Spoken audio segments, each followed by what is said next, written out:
Un bonheur de vous retrouver pour cette nouvelle page d'information. Bonsoir à tous et bienvenue dans cette édition à la une de ce soir. En Conseil de ministres ce mercredi, le président de la transition a instruit l'abrogation des actes de nomination des responsables administratifs directement impliqués dans les éboulements sur des sites d'orpaillage dans le cercle de Kangaba et de Kenyeba. Vous allez avoir les détails dans ce journal.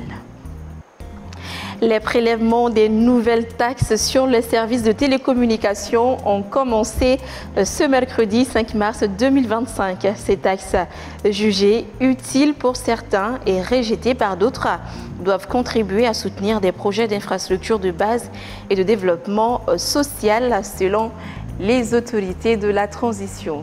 Un reportage à suivre dans ce journal. Dans le cadre de l'opération Sunkalo Solidarité, les autorités ont fait don d'une quantité importante de vivres au Centre national des œuvres universitaires pour soutenir les pensionnaires des campus universitaires à travers le pays pendant le mois sacré de Ramadan. Voilà donc pour les sommaires. Bienvenue si vous nous rejoignez. En réaction aux différents éboulements survenus sur les sites d'orpaillage de Kokoyo dans le cercle de Kangaba et de Balinikoto dans le cercle de Kenyeba, le président de la transition a instruit l'abrogation des actes de nomination des responsables administratifs directement impliqués, la suspension de l'octroi de permis d'exploitation à des personnes de nationalité étrangère, entre autres. Pour en savoir davantage, je vous propose ici de suivre le ministre de la Sécurité et de la Protection civile. À l'issue du Conseil des ministres de ce mercredi 5 mars 2025, j'ai l'honneur de vous faire part de ce qui suit. Après les drames survenus sur les sites d'orpaillage, respectivement à Kokoyo, village de Danga, cercle de Kangaba, le 29 janvier 2025, puis à Bilali Koto, cercle de Kenyeba, le 14 février 2025, son Excellence le général d'armée Assimi Goïta, président de la transition chef de l'État, a prié pour le repos des âmes des disparus, tout en formulant ses vœux de prompt rétablissement aux blessés. Le chef de l'État a instruit le gouvernement de renforcer les mesures pour éviter les drames humains et environnementaux dans notre pays. Son Excellence le président Goïta a en outre pris les mesures suivantes. 1. L'abrogation des actes de nomination des responsables administratifs directement impliqués dans la survenance des 10 incidents, préfet, sous-préfet, responsables des forces de sécurité, police, gendarmerie, garde, services locaux des eaux et forêts, services d'assainissement et du contrôle des pollutions et des nuisances, service subrégional de la géologie et des mines. 2. La relecture de certains textes juridiques pour, entre autres, mettre fin à la transaction dans le domaine environnemental, faciliter la récupération des équipements impliqués dans l'orpaillage, puis les réaffecter dans le patrimoine de l'État. 3. La suspension par les responsables des collectivités territoriales du permis d'exploitation des mines artisanales octroyées à des personnes de nationalité étrangère. 4. Le lancement de la procédure de dissolution du conseil municipal de Dabia. Je vous remercie. Nous l'avons mentionné dans nos éditions d'hier, l'ancien Premier ministre Moussa Mara a répondu à la convocation de la Cour suprême du Mali ce mercredi 5 mars 2025. Cité comme témoin dans l'affaire de l'acquisition de l'avion présidentiel sous feu Ibrahim Boubacar Keïta, Moussa Mara a été entendu par la Chambre civile d'instruction de la Cour suprême de 10h à 16h. Selon notre confrère Isiaka Tamboura, il est rentré chez lui sans charge retenue contre lui. Tout au long de cette audition, le dispositif sécuritaire était très renforcé au niveau de la Cour suprême et l'accès était limité.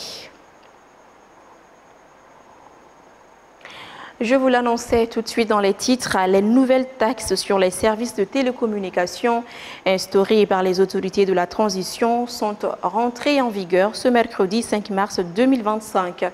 Et conformément au texte en vigueur, un prélèvement de 10% est désormais appliqué sur toutes les recharges de crédit et un prélèvement de 1% s'applique sur chaque retrait d'argent via les opérations de transfert d'argent électronique. Selon le gouvernement, ces fonds collectés seront reversés au profit de fonds de soutien aux projets d'infrastructure de base et de développement social de l'État malien. Mais la mesure soulève des débats au sein de la population. Certaines personnes y voient une initiative salutaire, d'autres en revanche voient en cela une charge supplémentaire pour des populations déjà fragilisées par la crise. La Sindjakité, Rokiatou Soridambélé, reportage. D'un côté, certains citoyens applaudissent l'initiative d'instauration de nouvelles taxes sur les télécommunications, la considérant comme une manière efficace et souveraine de financer les projets de développement dans le pays. Ils espèrent que de telles contributions pourront favoriser la construction d'infrastructures qui amélioreront la qualité de vie des Maliens à long terme. Par contre, d'autres perçoivent les nouvelles taxes comme une forme d'oppression de la population. Pour eux, il s'agit de taxes injustes et insupportables pour les consommateurs déjà meurtris par de graves difficultés économiques qui durent depuis des années. Qu'ils soient pro ou anti, les Maliens s'interrogent sur la gestion des fonds qui seront générés par les nouvelles taxes. Certains vont plus loin en suggérant que les autorités doivent d'abord donner l'exemple en réduisant leurs avantages et le train de vie de l'État.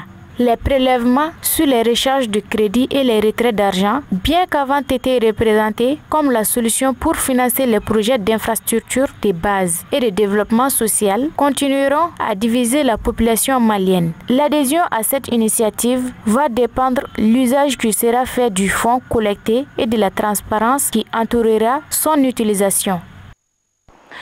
Par ailleurs, ce mercredi, le directeur général du Centre national des œuvres universitaires CENU a officiellement réceptionné des dons alimentaires destinés aux résidents des campus universitaires à travers le pays. Ce geste qui s'inscrit dans le cadre de la deuxième édition de l'opération Soukalo Solidarité vise à atténuer la souffrance des étudiants vivant sur le campus universitaire en ce mois béni de Ramadan.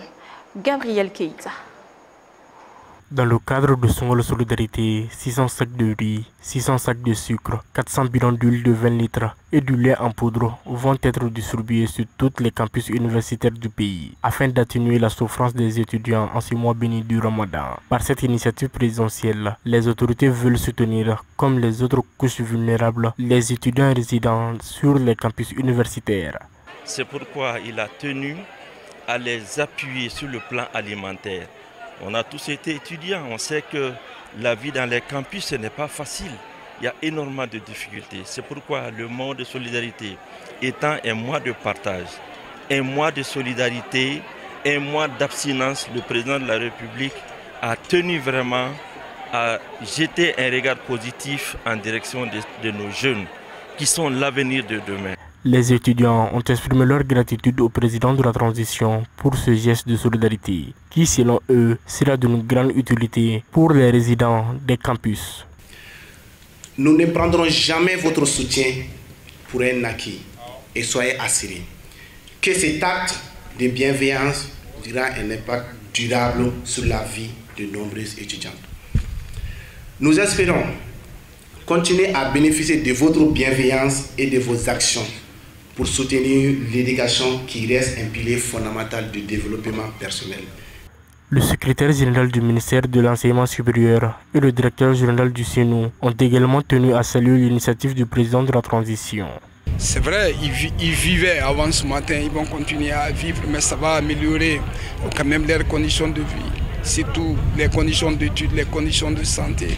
Et on ne peut pas quand même énumérer tout, mais je pense que la satisfaction est totale et nous pensons que ça va beaucoup nous aider, monsieur le directeur général du CENU et son équipe, vraiment à couvrir les besoins vraiment de ces étudiants sur l'ensemble du territoire. Ce n'est pas ici seulement, surtout ce mois béni du Ramadan.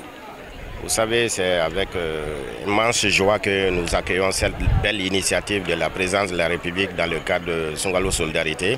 On a intégré nos étudiants dans cette démarche de solidarité. Et nous saluons bien cette initiative parce que ça va contribuer effectivement à améliorer les conditions de vie de nos étudiants. C'est soulagé et content que les étudiants ont quitté la cérémonie traduisant la solidarité nationale. Le dossier Ramadan continue. Les féculents, les fruits, les légumes et les aliments riches en protéines sont des catégories conseillées par des nutritionnistes pour permettre à l'organisme de supporter le jeûne. Et attention, certains aliments peuvent également affecter notre santé. Voyons tout cela ensemble avec Lolo Madibaté dans ce reportage. Pendant le mois de Ramadan, le jeûne est obligatoire pour tout musulman en état de le faire. Pendant ce mois sacré, il est crucial de veiller à son alimentation pour préserver sa santé. Pour ce faire, les nutritionnistes conseillent aux musulmans 3 catégories d'alimentation pour passer un bon Ramadan et maintenir l'organisme en bonne santé. Quand vous prenez le groupe des aliments les riz, le bleu, le maïs, la pomme de terre. Maintenant, les fruits et les légumes, il s'agit des fruits tels que la pomme, les légumes, la tomate, la carotte, etc. Maintenant, les aliments qui sont riches en protéines, il s'agit de la viande, le poisson, le lait et les produits laitiers. Attention, certains aliments peuvent aussi nuire à la santé en cette période cruciale. Il est conseillé de limiter. On choisit des aliments trop sucrés, trop huilés, donc c'est-à-dire des aliments qui contiennent de la graisse, et trop salés. Donc lorsque vous consommez ces aliments-là, vous pouvez vous exposer à des pathologies qu'on appelle des maladies cardiovasculaires, telles que l'hypertension, le diabète, d'insuffisance rénale, et ensuite, le reste s'ensuit. En ce mois de Ramadan, les vendeuses de fruits et de légumes sont très sollicitées comme ces produits sont très recommandés par les nutritionnistes.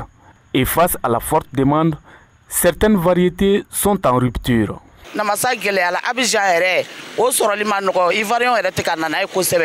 Les bananes sont coûteuses, surtout celles d'Abidjan qui sont en rupture. Les autres variétés sont disponibles. Aujourd'hui, j'ai enfin trouvé quelques pommes, sinon cela fait 2 jours que nous ne les trouvions pas. Il y a beaucoup de ventes pendant le mois de Ramadan, surtout pour les fruits. Les clients, même ceux qui n'achètent pas habituellement des fruits, viennent profiter des bonnes affaires durant cette période. Le fait que certains fruits sont en rupture n'a pas engendré l'inflation des prix.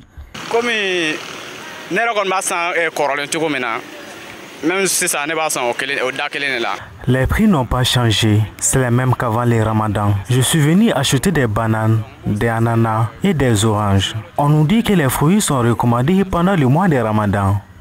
Les nutritionnistes insistent sur l'importance d'une forte consommation de fruits et de légumes. Ces aliments entretiennent l'organisme en renforçant sa résistance aux infections microbiennes.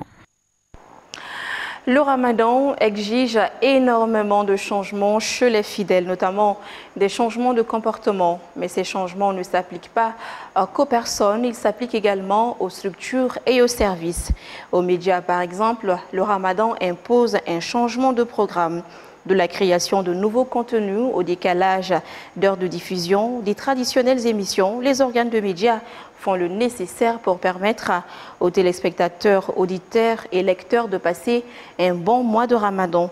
Notre équipe de reportage dirigée par Awassa Nogo a sillonné certains organes pour avoir de précieuses explications que je vous propose ici de suivre ensemble. Le mois béni de Ramadan est sacré pour les musulmans et l'une des particularités de ce mois est le multiple changement qui s'opère dans les habitudes et les organes de médias ne font pas exception. Selon les responsables de certains organes de médias, le changement de programme est normal pour satisfaire les téléspectateurs et les auditeurs qui sont très largement des musulmans. Le mois de Carême, Chérifla n'est pas en marge de ce changement-là. Nous avons quand même, on a changé carrément le programme de la diffusion avec l'arrivée du mois de Carême. Et l'édition française est présentée aujourd'hui à 18h45. Donc à 19h45. À 19h45, l'édition française est présentée. Maintenant, la version française Bamanankan est présentée. Et avant le mois de carême, c'était à 20h30. Donc aujourd'hui, elle est présentée à partir de 21h45. Ces changements concernent l'ensemble de notre grille de programme, à commencer par la télé qui connaît déjà un léger changement dans le démarrage du programme. Au lieu de 7h15 d'habitude, notre programme de la télé commence à 8h par l'émission Renouveau Matin. D'habitude, le journal est diffusé à partir de 19h. Et pendant le mois de Ramadan, on tient compte des heures de prière, les prières obligatoires et surrogatoires. Donc, ce qui fait que nous remontons un peu le journal à 20h donc pour permettre aux fidèles musulmans, notre public, de pouvoir faire leurs obligations religieuses et ensuite revenir sur l'information, l'actualité sur notre chaîne de télé. Ce qui fait que juste après le journal en français, il y a le Bambara qui suit avec le même format habituel. Donc ça, c'est des changements au niveau de la télé. Au niveau de la radio, le même changement est observé parce que la radio et la télé sont généralement synchronisées pour ce qui concerne les émissions en direct. Côté journal, nous avons un quotidien ici qui sort du lundi au vendredi. Et pendant le mois de Ramadan, pour permettre en tout cas au personnel qui anime ce quotidien-là de souffler un peu, donc nous observons un rythme bi-hebdomadaire, c'est-à-dire le mardi et le vendredi. Aussi, des émissions en lien avec le Ramadan sont initiées sur la plupart des chaînes. Et on a un plateau spécial qui est dédié au mois de carême qu'on appelle le spécial plateau de Ramadan qui commence à partir de 16h30 jusqu'à la rupture du jeûne. Et ça, c'est tous les jours. Donc, sur ce plateau, nous invitons des leaders religieux et puis des chanteurs, des calmants qui viennent sur ce plateau. Nous avons une émission religieuse qui s'appelle Sungalo Noro, qui est une émission éducative en parlant de la religion musulmane, qui reçoit des invités et un public dans un studio, un grand studio, et les échanges sont surtout interactifs. Donc cette émission devient quotidienne et elle s'installe tous les jours à partir de 17h30. Ce moment spécial est mis à profit pour faire des promotions tarifaires. C'est le cas au groupe Renouveau où la direction a revu ses tarifs à la baisse. Le mois de Ramadan, lorsque c'est considéré comme un mois de surenchère, au groupe Renouveau ici, c'est un mois de promotion. Donc j'en appelle à l'ensemble des sponsors pour leur dire que nos espaces publicitaires sont de plus en plus abordables pendant le mois de Ramadan. Donc c'est le moment pour eux d'en profiter au maximum. À noter que pour préparer le public au changement de programme, les organes de médias mènent des campagnes d'information et de sensibilisation quelques semaines avant le Ramadan. Et à Bamako, comme à l'intérieur du pays, certains petits commerces ont le vent en poupe en ce moment de Ramadan. Il s'agit entre autres de la vente des dattes, des jus de fruits, du kenkeliba et d'autres petits produits. Omusako et Montala Ouattara sont allés à la rencontre de ces vendeurs qui déambulent entre les véhicules aux heures de pointe pendant le Ramadan. Un reportage à suivre. On ne peut pas ne pas les remarquer en cette période de Ramadan. Les vendeuses ambulantes dans les coins et les recoins de Bamako, les paniers sur la tête ou sur les bras, ces vendeuses ambulantes sont déterminées à se faire de l'argent pendant le mois de Ramadan. Leur dévolu est jeté sur des produits tels que les galettes, les jus en poudre, les jus naturels, la date, le mint, du kenkeliba et les bouteilles de boissons, des denrées très prisées en l'occasion. Les premiers jours du Ramadan, j'ai eu plus de marché. Mais hormis ces jours, nous ne faisons que nous débrouiller. J'achète les pâtes à 10 000 francs. Je les découpe en 5 et les revends à 500 francs l'unité. Vraiment, cette année, les prix des pâtes ont grimpé. S'ils peuvent en diminuer le prix, cela nous fera plaisir. Le marché de cette année n'est pas comme pour l'année dernière. Je pense que cela est dû à l'état socio-économique de notre pays. On prie Dieu pour un changement de situation. Nous sommes à Kalabankura, en face de la mairie où évoluent plusieurs vendeuses de beignets Oumomi en Bamanankan. Elles reconnaissent volontiers que l'événement est propice à leurs activités. Pour ma part, je remercie Dieu car j'ai du marché. Si cela continue comme ça, ce sera bien. Nous vendons des galettes 3 à 50 francs et nous parvenons à trouver des bénéfices. Ma femme ne pourra pas s'occuper de tout ça. C'est pourquoi je viens en acheter. Je le consomme le plus souvent avec du kengeliba avant le dîner. En fin de compte, le marché n'est pas aussi florissant comme par le passé, certainement à cause de la crise économique. C'est pourquoi il souhaite que les choses s'amélioreront au fil des prochaines semaines. Et voilà, cette édition est terminée. Merci à tous ceux qui ont contribué à sa réalisation. Un grand merci à vous également de l'avoir suivi. Au plaisir de vous retrouver très bientôt pour de nouvelles infos. D'ici là, prenez bien soin de vous et bonne suite de Ramadan. Bonsoir.